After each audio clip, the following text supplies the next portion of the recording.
ইউক্রেনে হামলা অব্যাহত রাখার পাশাপাশি নানা কৌশলে ন্যাটো সদস্য দেশগুলোকে একের পর এক সতর্কবার্তা দিচ্ছে রাশিয়া। জাপাট 2025 নামে রাশিয়া বেলারুশের এক যৌথ মহড়ায় টানা দ্বিতীয় দিনের মতো নিজেদের অভূতপূর্ব সামরিক শক্তির প্রদর্শন করেছে পুতিন বাহিনী। মহড়ায় অংশ নিয়েছে হেলিকপ্টার, ট্যাঙ্ক, ক্ষেপণাস্ত্র আর ভারী সামরিক যান।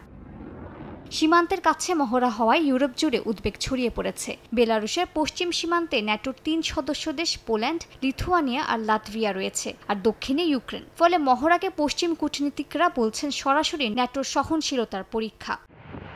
বিশ্লেষকদের মতে 2021 সালে সর্বশেষ জাপাট মহড়া অনুষ্ঠিত হওয়ার মাত্র 5 মাস পরে ইউক্রেনে পূর্ণমাত্রার আক্রমণ চালায় রাশিয়া। তাই এবারকার মহড়া ঘিরে পশ্চিমা বিশ্বে নতুন করে আশঙ্কা তৈরি হয়েছে যে এ ধরনের সামরিক প্রদর্শন অনেক সময় বড় ধরনের পদক্ষেপের পূর্বাভাস হয়ে দাঁড়ায়। ড্রোন হুমকির জেরে পোল্যান্ডে বিমান ঘাঁটি সতর্ক অবস্থায় রাখা হয়েছে। বন্ধ হয়ে গেছে লুবলিন বিমানবন্দরও। ফ্রান্স এরই মধ্যে পোল্যান্ডে 3টি রাফাল যুদ্ধ বিমান পাঠিয়েছে। একই সঙ্গে ন্যাটো শুরু করেছে নতুন সামরিক মহড়া ইস্টার্ন সেন্ট্রি।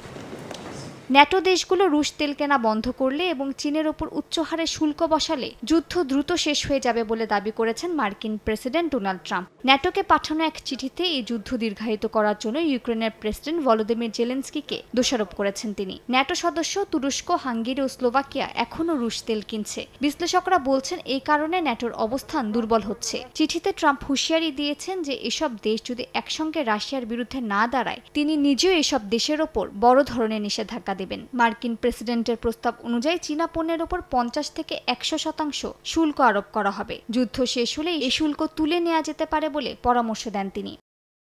এদিকে ইউক্রেনে পাল্টা আক্রমণে রাশিয়ার অন্যতম বড় ইউফা তেল শোধনাগারে আগুন ধরে গেছে। ড্রোন হামলার দায় স্বীকার করেছে কিয়েভ। রাশিয়া দাবি করছে হামলায় বড় কোনো ক্ষতি হয়নি।